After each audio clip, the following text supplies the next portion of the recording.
Hi friends, मैं रमन सिंह आपका स्वागत करता हूं आज की हमारी इस वीडियो में। आज हम अपनी इस वीडियो में प्रकाश संश्लेषण यानी कि फोटोसिंथेसिस पर परिचर्चा करेंगे।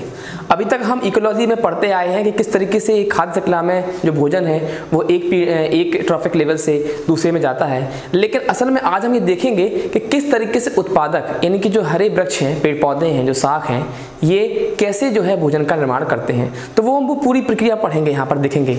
इस पूरी प्रोसेस में हम किसी बोर्ड की तैयारी नहीं कर रहे हैं, क्लास 12th की या 11th की या 10th की। हम यहाँ प्रतियोगिता की दृष्टि से इसमें देखेंगे कि कौन कौन से ऐसे प्रश्न हैं जो इसमें पूछे जा सकते हैं। जैसे कि आपने देखा भी है कि लगातार इस वाले टॉपिक से 1 या 2 क्वेश्चन पूछे जाते हैं, तो वो हम यहाँ पर डिस्कस करेंगे। तो सबसे पहले तो हम ये देखेंगे होता क्या है एक्चुअल प्रकाश संश्लेषण।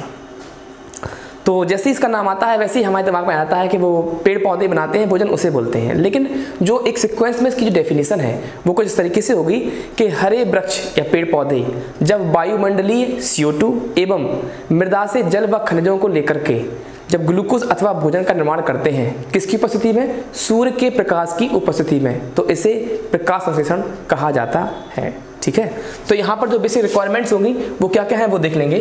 तो करेंगे क्या, पहली चीज तो हमें यहाँ पर मिलनी चाहिए क्या? CO2, जो हमें कहाँ से मिलेगी? वातावरण से। मैं यहाँ पर डेफिनेशन नहीं लिख रहा हूँ, जो कि मैंने पहले ही बोल दी है, आप उसे नोट कर लीजिए। यहाँ देखें क्या ये है, रॉ मटेरियल। तो CO2 जो हमें कहाँ से मिलेगी? वातावरण से मिलेगी। इसके साथ साथ हमें जो H2O यानी कि जो वाटर है वो कहाँ से मिलेगा? हमें मृदा से मिलेगा। और जो हमें खनिज हैं वो भी हमें कहाँ से मिल जाएंगे? मृदा से मिल जाएंगे, यानी कि मिट्टी से मिल जाएंगे। और साथ साथ में जो सबसे इसका इंपॉर्टेंट पहलू है वो ये है कि हमें क्या चाहिए होगा यहाँ पर? सूर्य का प्रकाश यानी कि सनलाइट, सूर्य का प्रकाश। ठीक है, इसकी उपस्थिति आवश्यक है। तो ये वो चीज़ें हैं जिनकी आवश्यकता पड़ती है हमें फोटोसिंथेसिस यानी कि प्रकाश संश्लेषण में। इसे हम रॉ मटेरियल भी बोलते हैं जो हमें चाहिए होता है। तो फिर वही बात आती है कि क्या बनेगा इसमें? ग्लूकोज बनेगा। तो इसको एक बेसिक इक्वेशन देखते हैं। वो इक्वेशन थी आपकी 6CO2 + 12 H2O गिव्स, यहाँ पे कर देंगे हम सूर्य का प्रकाश यानी कि सनलाइट, तो सूर्य प्रकाश, और एक पिगमेंट होता है क्लोरोफिल, उसकी उपस्थिति में उसमें ये सब होगा, क्लोरोफिल।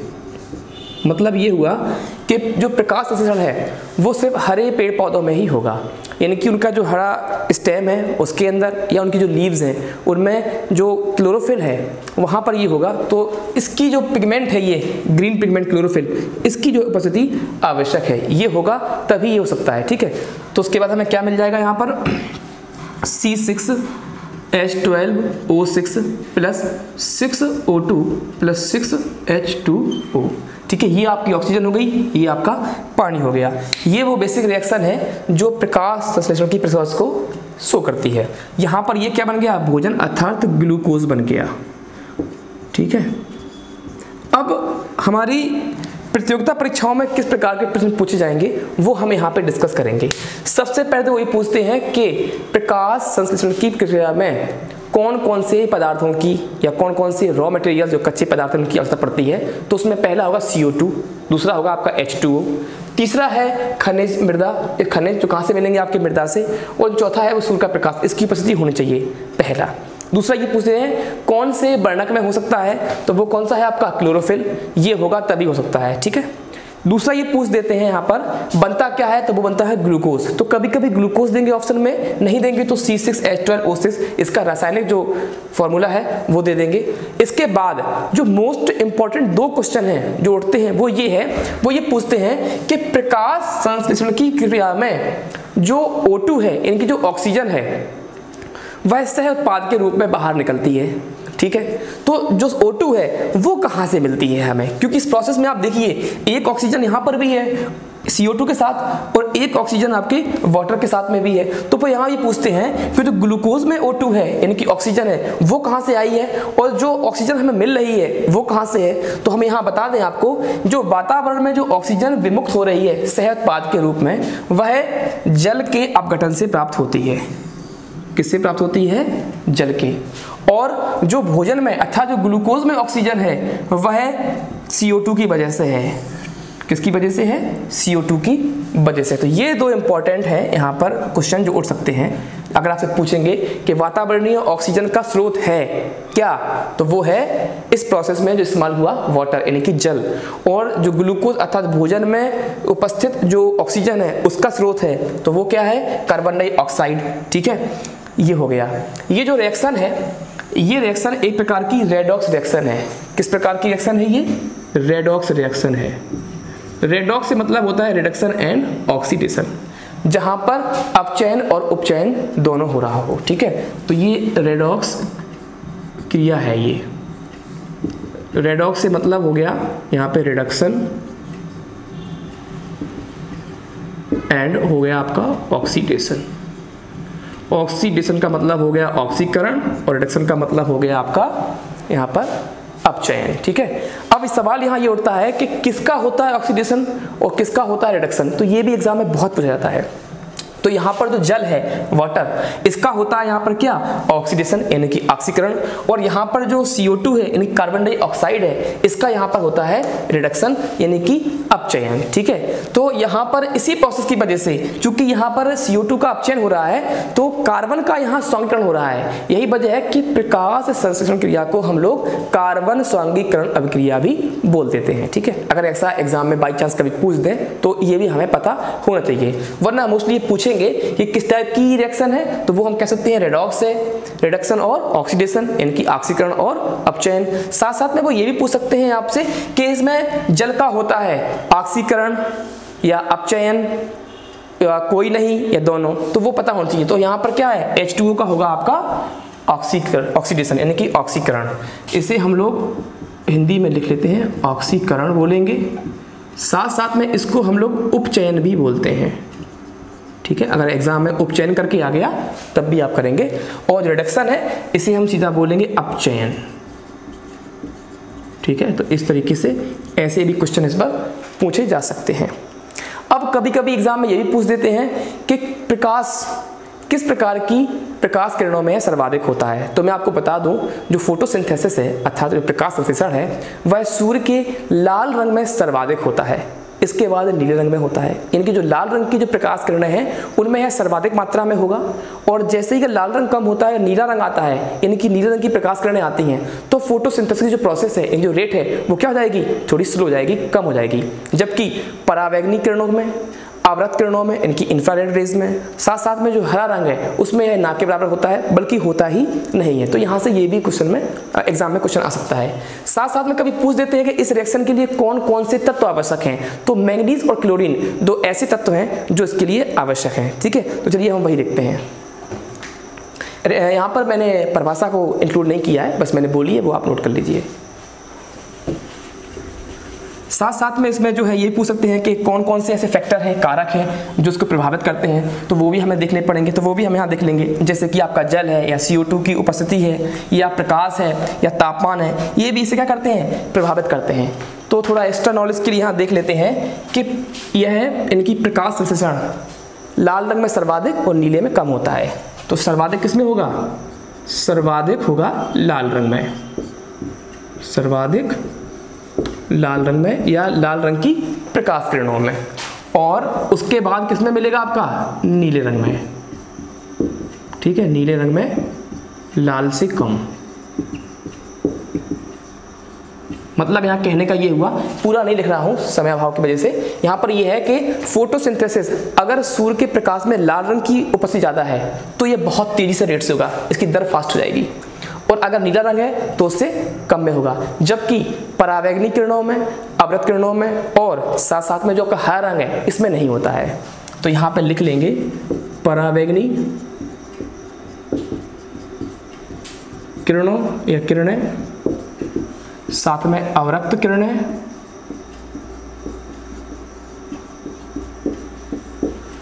इनमें जो है फोटोसिंथेसिस नहीं होती है, प्रकाश संश्लेषण नहीं होती है। ठीक है, और जो हरा रंग है, हरा रंग या हरे रंग की प्रकाश किरणें हैं, हरे रंग में ना के बराबर, ना के बराबर, यानी कि अगर होगी तो बहुत मामूली, वरना होगी ही नहीं।